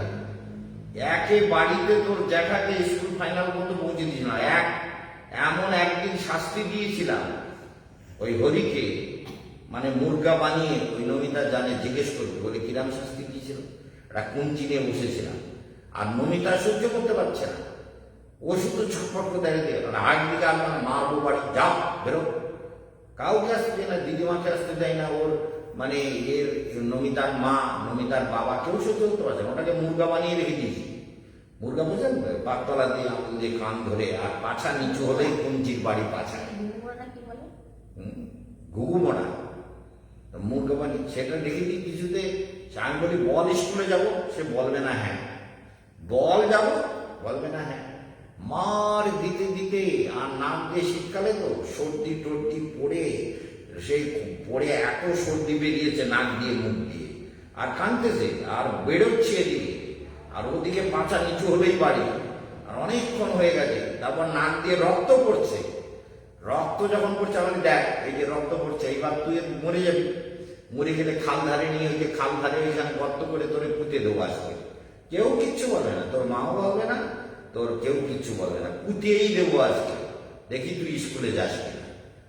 একদিনের বাড়ির চোটে, বুঝেছিস? আমি যখন শাসন করি না, সে হচ্ছে যমরাজও ভয় পায়। আমি যখন শাসন করি যমরাজও ভয় পায়। এমন মার দিয়েছে ওই একদিন, সেই একদিনে টাইট হয়ে গেছে বলে বাবা আমি স্কুলে যাবো, স্কুলে যাবো, আরে এক্ষুনি স্কুলে যাবো। সেই স্কুল থেকে লেখাপড়া শিখে একদিনের সাথে স্কুলে যাবে না, ও তো সেই লোক নমিতা, ছেলেটাকে স্কুলে পাঠাতে পারে না, বলে যায় না, তা কি করবো? নাতিটার পদে পড়েছে, এবার নাতিটার 12 বাজাবে।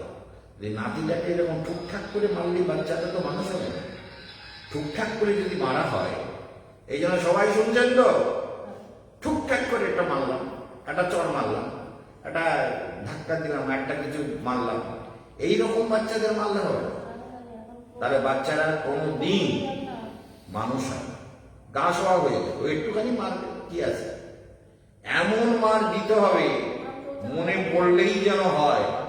একদিন আরেকটা ছেলে উজ্জ্বল বলে, সে এগুলো হচ্ছে আমার জীবনের ঘটনা, তার নাম উজ্জ্বল। বৃষ্টিতে একটা, তোর মা ওখানে চাকরি করতো, সিনিয়র নার্স, সরকারি নার্স, বৃষ্টিতে চাকরি করতো, সেখানে গেছি। এইবার ওই ছন্দার মাও গেছে, সঙ্গে গেছে। এইবার ওখানে ওই ঘুরে বেড়াচ্ছি, আর ওরে যে পড়াচ্ছি, ওকে আমি বাচ্চাদের খেলতে খেলতেও পড়াই। আর এইটা বল, এইটা বল, আখের খেতে নিয়ে ঘুরে বেড়াচ্ছি, সবজি খেতে ঘুরে বেড়াচ্ছি, সঙ্গে নিয়ে পড়াচ্ছি, বলছি আর এ করছি, এই নিয়ে করছি।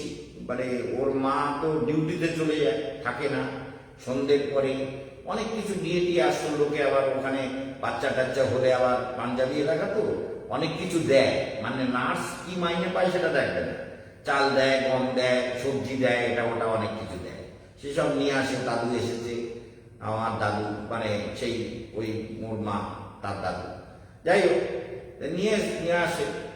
এখন সেই ছেলেটা এবার সঙ্গে ঘুরিয়ে ঘুরিয়ে পড়িয়ে পড়িয়ে মুখস্থ করার চেষ্টা করেছি, অনেক কিছু করেছি, করে এসে আমি স্নান করতে চলে গেছি না খেতে, যাই হোক। এইবার ওর মার সামনে বলতে স্বামীজিটা হারামি আছে, মানে পড়িয়েছি, মানে খেলা করতে করতেই আমার সঙ্গে সঙ্গে চলো আর পড়ো, খেলা করো ঘোরো, বলে স্বামীজি হারামি আছে। আর ওর মা এসে বলতেছে, গুরুদেব বলছে স্বামীজিটা হারামি আছে। আরে ও দাঁড়া, তারপর পাশেই আখের ক্ষেত, তো একটা আখ ভেঙে নিয়ে এসে মেরেছি দুটো বাড়ি, মানে পুরো দয়া মায়া করা বাড়ি না, বাড়ি মানে বাড়ির মতো বাড়ি, এমন বাড়ি ফেলেছি পাছা থেকে পা পর্যন্ত, পিঠ পর্যন্ত ফুলে একদম পুরো আখ তৈরি হয়ে গেছে। দুটো বাড়ি মরেছে, আর মুরগির মতো ওখানে পড়ে ছিট করছে। স্বামীকে হারানি আছে, সারা মেরেই ফেলে দেবো আজকে। দ্বিতীয় দিন মুখ থেকে যদি এরকম কথা বেরোয়, আর লেখাপড়া যদি না শিখিস, তাহলে মেরে মেরে বলবো, আমি তোরে নিয়ে যাবো, তোর মাকে বলবো এটাকে আমি নিয়ে যাবো, আশ্রমে নিয়ে পড়াবো। এইবার এখন ছেলে পড়ার জন্য ছটফট করতে, স্বামীজির কাছে যাবে না, মা আমি পড়াবো, আমার যেরকম পড়াবে, যেরকম বলবা আমি শুনবো। ও ফলা তো তাড়াতাড়ি মিটছে না, মা ওষুধ দিলে কি হবে, মা তো নার্স, তো ওষুধ দিলে কি হবে, সে ফলা বাড়ি কি আর সহজে কমে? সে তো মানে শক্তি ভোর ভোর পিটনো বাড়ি, আমার হাতের বাড়ি, যে খেয়েছে সে বুঝেছে। এই জন্য এখনো তুই খাসনি বলে বুঝতে পারিস, ওই দাদির আরাম করা মান না, আমার মার হচ্ছে হারামি ছুটিয়ে দেওয়া মা, হারামি ছুটিয়ে দেবো একদিনে, এমন মার দেবো একদিন। তোর জ্যাঠাকে যেরকম দিয়েছিলাম, রক্ত পড়ছে দেখে, যখন দেখে সর্দি জমা হতে হতে তার উপরে রক্ত বেরোচ্ছে, তখন বলে আমি যাবো স্কুলে। আমি তো মরে গেছি, আর কিছুক্ষণের মধ্যে মরে যাবি, রক্ত বেরোচ্ছে, এবার তোরে নিয়ে খাল ধারে পড়বো, স্কুলে যেতে হবে। তখন বলতেছে আমি স্কুলে যাবো, তার আগে বলিনি এত পিটিয়েছি, পাছা টাছা ঠ্যাং ম্যাং, সেটা আবার বিরাট শক্ত, তার গা গুলো না, ওরে বাবা, ছোটবেলায় তাকে কোলে কোলে দিতে গেলে, ওর জন্ম কাছ থেকে আমি জানি তো, কোলে তুলতে গেলে দেখি হাড্ডি ফাড্ডি সব শক্ত, ভীষণ শক্ত। এর জ্যাঠা, নিজের জ্যাঠা হরিদান।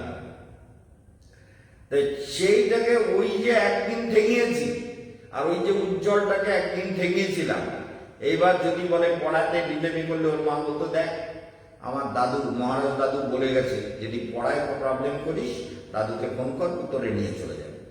না, আমি পড়তেছি। ওই একদিনের বাড়ি, বুঝেছ কি বুঝেছ?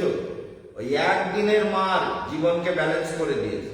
বলে না পড়লে ওই স্বামীজির কাছে দিয়ে দেবে, বাস। ওই একদিনের মারের জীবন পুরো বিয়ে পাস করে বেরিয়ে গেছে। এখন যে বিজনেস করছে, দোকান খুলেছে, বিরাট পয়সা টয়সা কামাই করে, সুন্দরী একটা বউ হয়েছে তার। দেখেছি না বউটা? বেশ সুন্দর একটা বউ, হ্যাঁ, বাচ্চাও হয়েছে। তো যাই হোক, একদিনের মার, তখন তো স্কুলেও ভর্তি হয়নি, ওই একদিনের মারে পুরো ব্যালেন্স হয়ে গেল। এর নাম কেশবানন্দ।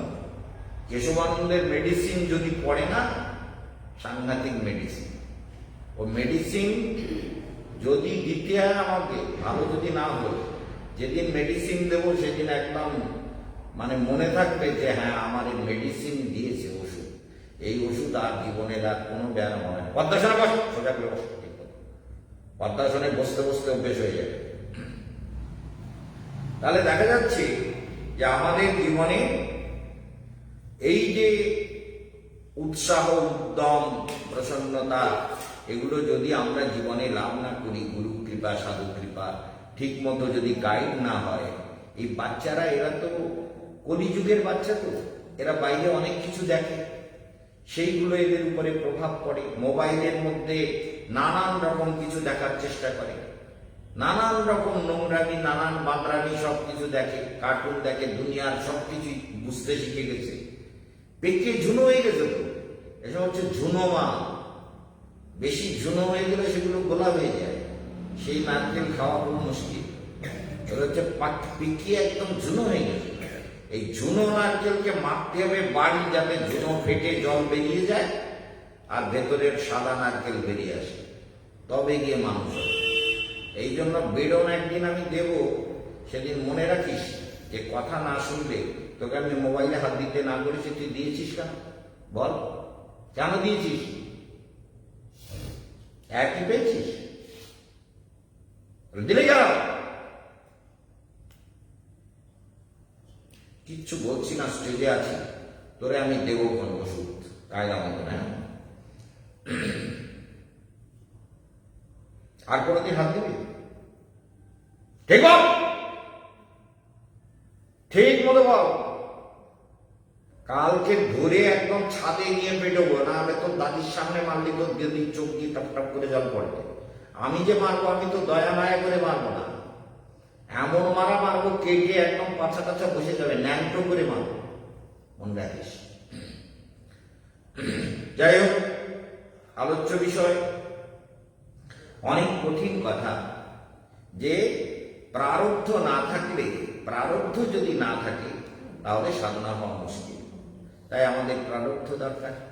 সেই প্রারব্ধ যার যেটুকু আছে, যে যেটুকু মঙ্গলের পথে চলতে পারেন ঠিক মতো, এগুলো আমার জীবনের বাস্তব ঘটনা, তো সেই জন্য এগুলো আমি জীবনে প্র্যাকটিক্যাল করে করে দুনিয়াকে চালিয়েছি।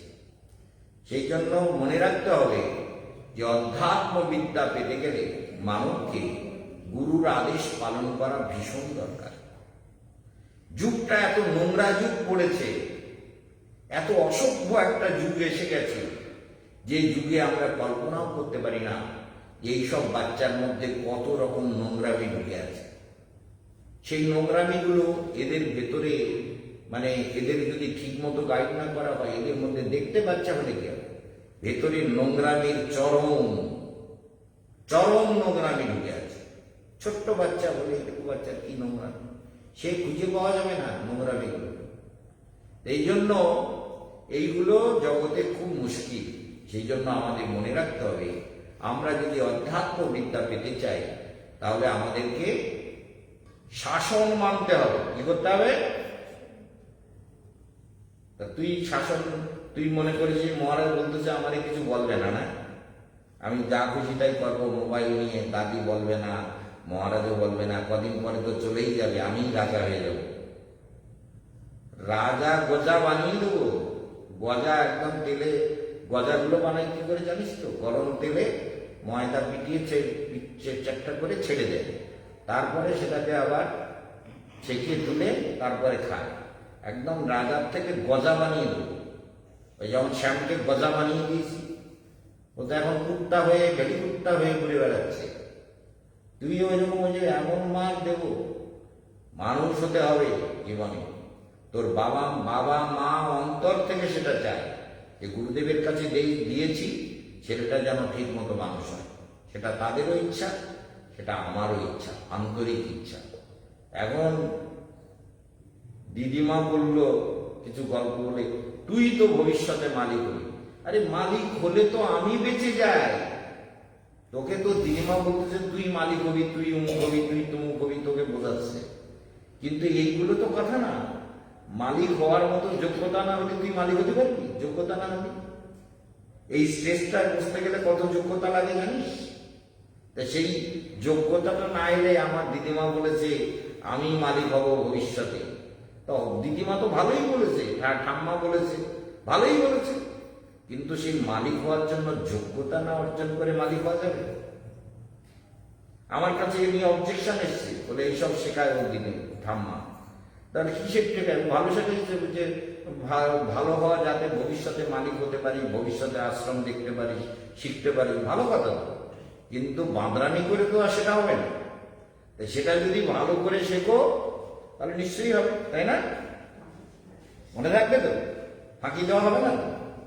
ঠিক আছে, তাহলে একটু পদ্মাসনটা একটুখানি নিচে নামা। চোখের জল টল আমি দেখি না, কিন্তু আমি চোখের জল, ওই যে চোখের জল ফেলছি না, চোখ দিয়ে জল আসছে শুনে, ওই চোখের জল আমি দেখি না। আমি যখন মারবো তখন চোখের দিকে তাকিয়ে মারবো না, তখন মারবো আমার শক্তির দিকে তাকিয়ে, কতটা পাওয়ার আছে সেইভাবে মারবো, যে মরে না যায়। এমন মারবো যাতে শুধু মরে না যায়, এইটুকু প্ল্যান করেই মারবো, একদম ছক্কা মার, বুঝেছিস?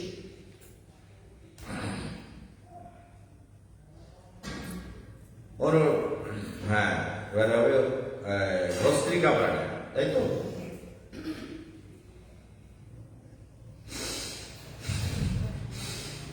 এই পেছনে দিকে নাকি পরে?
ঠান্ডা জল দিলে ভালো।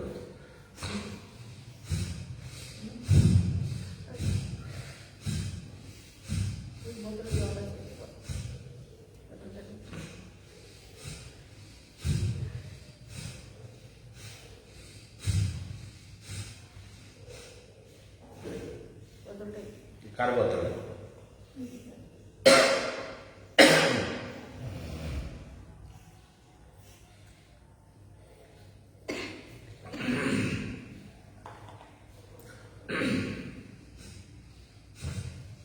বিশ্রাম।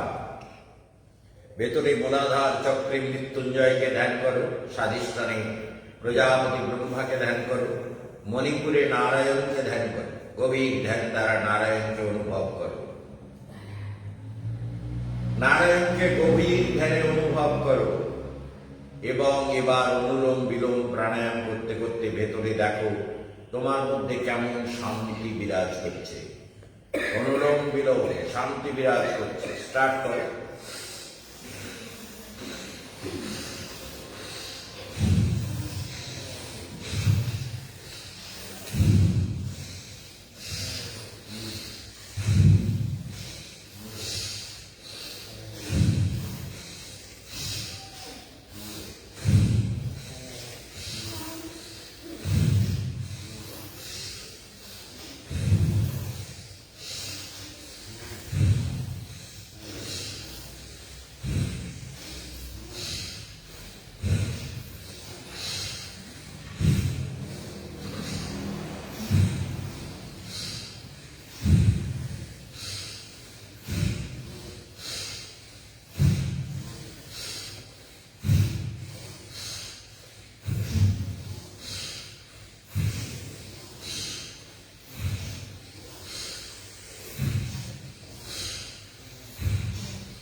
বিশ্রাম।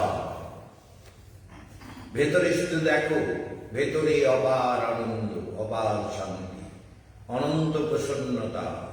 ভেতরের চেতনা কেমন আলোর মধ্যে ঠিক ঠিক করছে, জ্যোতির মধ্যে কেন কেমন যেন শান্ত একটা স্নিগ্ধ আলোর তরঙ্গ চলছে। অনুভব করো তোমার ভেতরে শান্ত আলোর তরঙ্গ। ওই আলোর তরঙ্গের মধ্যে চলে যাও, যেখানে শুধু শান্তি, শুধু আনন্দ, শুধু প্রসন্নতা, ক্ষোভ রহিত আনন্দ চেতনা, প্রসন্ন চেতনা, দিব্য চেতনা। এই দিব্য চেতনায় প্রবেশ করো, তাহলেই তোমাদের জীবনে অশেষ কল্যাণ সাধিত হবে। বিন্দু পিঠে নবদুর্গা দশ মহাবিদ্যাকে ধ্যান করতে করতে করো কপালভাতি প্রাণায়াম।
বিশ্রাম, ভেতরে শান্তি।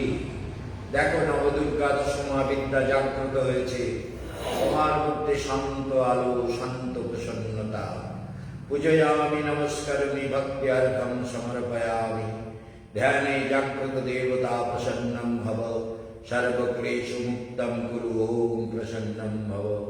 হৃদয়ে লক্ষ্মী নারায়ণকে ধ্যান করো। ওম লক্ষ্মী নারায়ণায় নমঃ। ওম লক্ষ্মী নারায়ণায় নমঃ।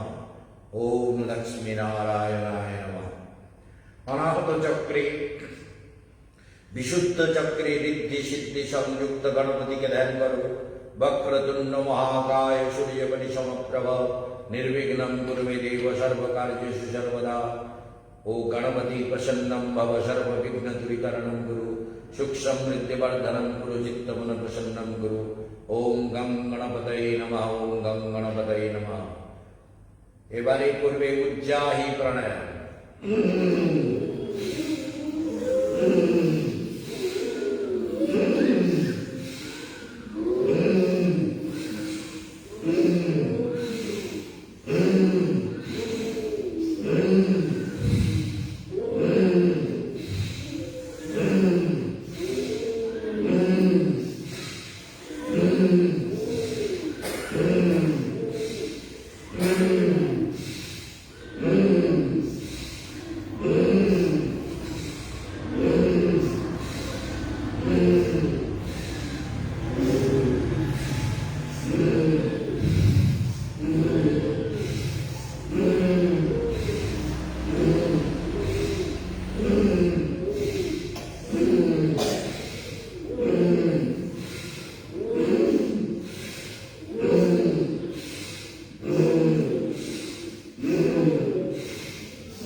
आज्ञा चक्रे ललना चक्रे राधा कृष्णाभ्याम नमः। दक्षिण ललाटे रामचंद्राय नमः। वाम ललाटे हनुमंताय नमः। जगदम्बा जगज्जननी दशभुजा जगदबल प्रसविनी, जगद कल्याणी महामाया महाशक्ति रूपा आनंदमयिनी, जगद कल्याणी जगज्जननी अहं ध्याने पूजयामि माते प्रसन्नं भव। ओम सर्वमंगलमंगल्ये शिवे सर्वार्थसाधिके शरण्ये त्र्यंबके गौरी नारायणी नमस्तुते। ओम ब्रह्मा विष्णु महेश्वराय नमः। सृष्टिकर्ताय नमः। पालनकर्ताय नमः। संहारमूर्तये नमः। महालक्ष्म्यै नमः। वाम भागे सहस्रारि। ओम दक्षिण भागे जगद कल्याणी जगज्जननी विद्यादायिनी संगीत रूपा छंद रूपा सरस्वत्यै नमः। विश्वदेवाय नमः। विश्वप्रकृतिभ्यो नमः। भूतप्रेत पिशाच यक्ष रक्ष किन्नर गंधर्वादि उपदेवताभ्यो नमः। सर्वेभ्यो देवेभ्यो नमः। सर्वाभ्यो देवीभ्यो नमः। कामधेनवे नमः। कल्पवृक्षाय नमः। ओम नित्य सिद्धि संयुक्ताय गणपतये नमः। ओम ऋषिलोकाय नमः। कुलः कुलस्थ पृथ्वींगिर वशिष्ठ जपदग्न्यादि सप्तऋषये नमः। ऋषिलोकाय नमः। पितृलोकाय नमः। कामधेनवे कल्पवृक्षाय नमः। महोरलोकाय नमः। सनत सनातन सनंदन सनत कुमाराय नमः। ओम जगत्पाल ब्रह्म ब्रह्मणे नमः। विश्वदेवाय नमः। भ्रामरी प्राणायाम करो। ओम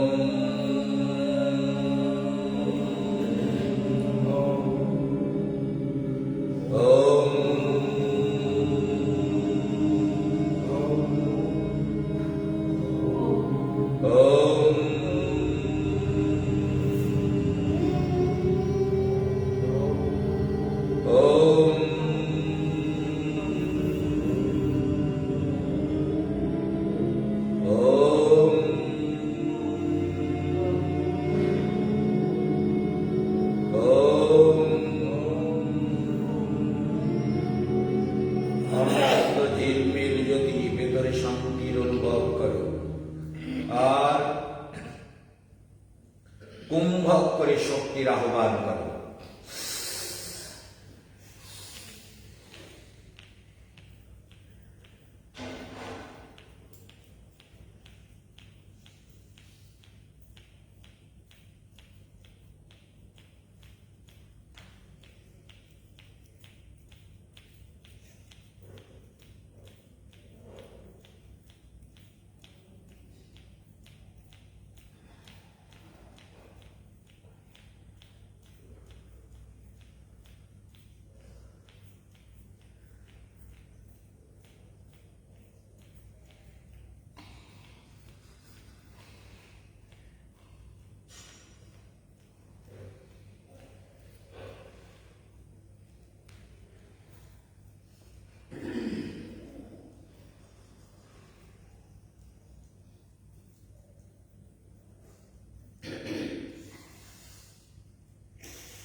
কতক্ষণ কুম্ভ করলাম দেখেছেন? এই কুম্ভ যোগ শক্তিকে প্রাণ দেয়, যোগের প্রভাবকে তৈরি করে, কুণ্ডলিনী শক্তিকে জাগায়, ভেতর থেকে মূলাধার থেকে শক্তি জাগে, মহাকাশের সঙ্গে চেতনা জুড়ে যায়, বিশ্ব প্রকৃতির সঙ্গে একাত্ম হয়ে যেতে হবে কুম্ভ করে। আর একবার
আমার মুখের মধ্যে কোনো কষ্ট দেখা গেছে যখন কুম্ভ করেছি?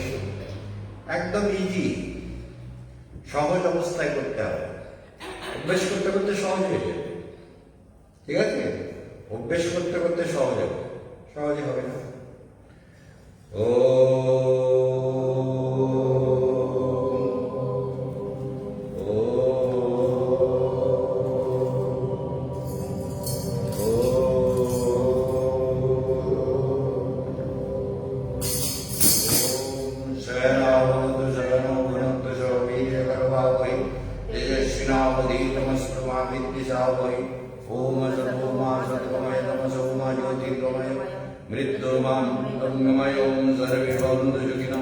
सर्वे सन्तु निरामय सर्वभद्राणि पश्यन्तु मा कश्चित् दुःखभाग् भवेत्। ओम शांति शांति शांति। ओम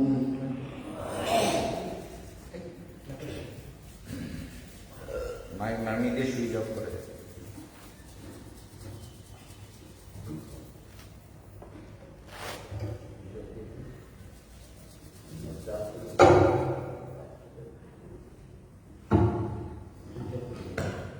মুন্ডকাসন।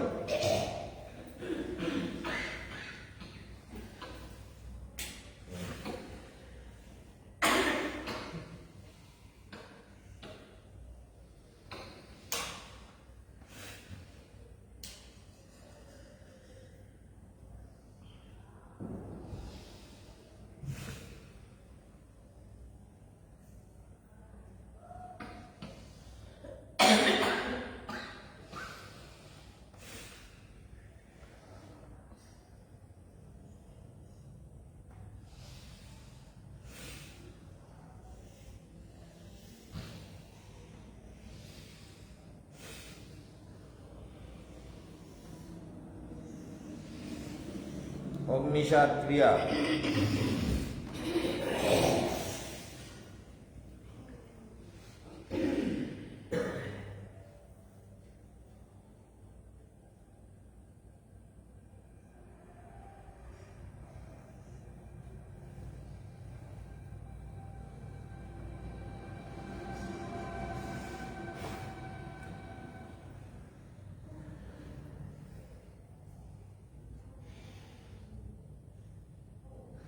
ভেতরে শান্তি।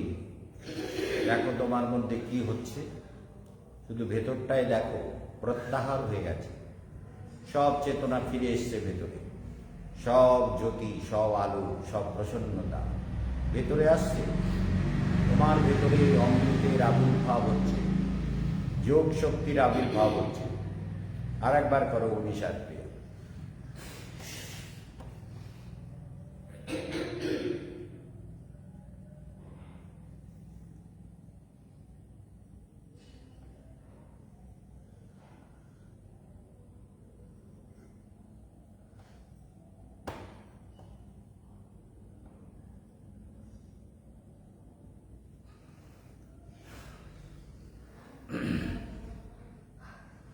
এবার ব্যাঘ্রাসন।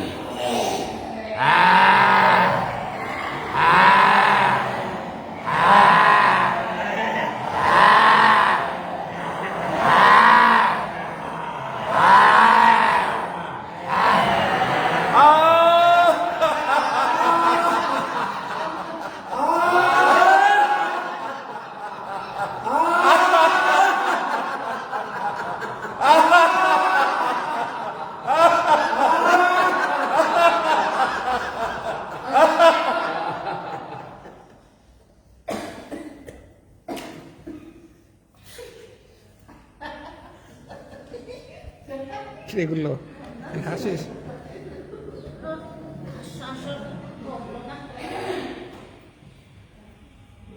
আমি এত সুন্দর করে হ্যান্ডেল করা হয়নি। ঠিক আছে, স্টার্ট।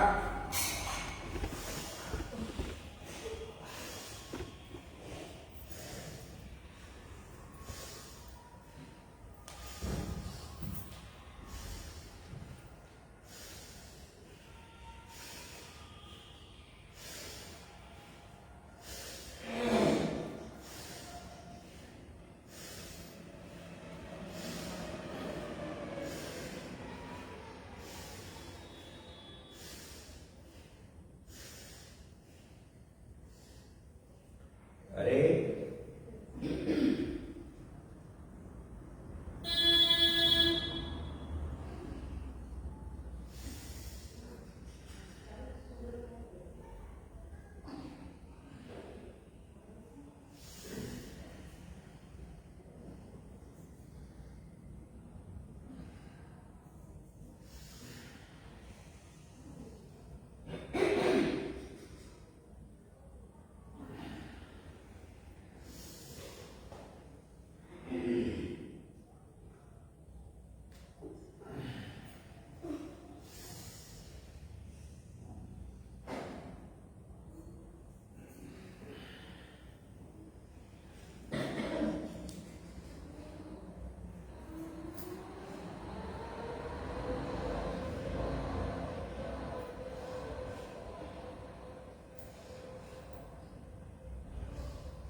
Front stroke.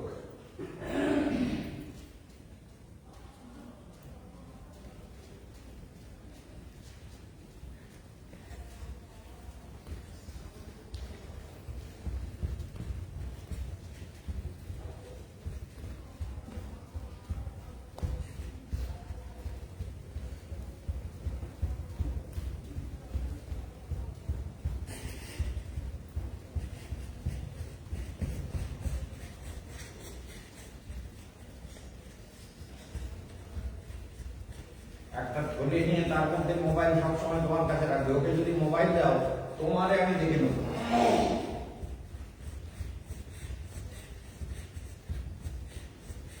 হাসির কথা না, তোমারে আমি কি করি দেখা।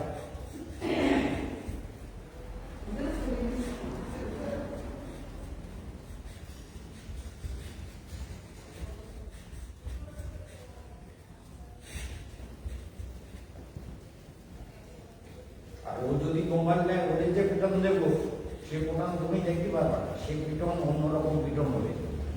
দেখা ও কি কোথায় কোথায় মানি, তখন দেখতে পাবা। বলে আমার নাতিটাকে কি মারা মেরেছে রে বাবা রে বাবা। আমার মেয়ের জল, তখন চোখের জল, মুখের জল, নানুর জল সংসারে বের হয়ে গেছে।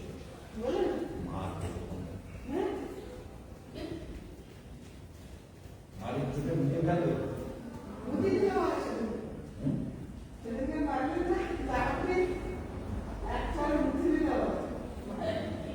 সে তো মার লাগেনি, মার দিয়ে দেখতে পারবো। একবারে মুখে দিয়ে ও তো মার হয়নি। যাওয়ার সময় যেন মারলাম না, নাহলে ওষুধ দিয়ে দিতাম। নাও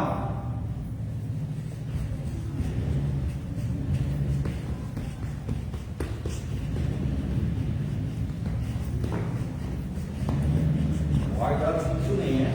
আমি বলেছি মোবাইলে হাত দিবি না, তবুও হাত দিতে সাহস হয় কি করে আমি দেখবো। মোবাইলে হাত দিলে মানে হাত আগে এক বাড়িতে হাত ভাঙবো এক বাড়িতে, তারপরে হসপিটালে ঠিক হচ্ছে। পাশায় পাঁচ যেগুলো সেগুলো তো ভাঙবে না, একটা হাত তো ভেঙে দেবো আগে, ওটা করবো আগে।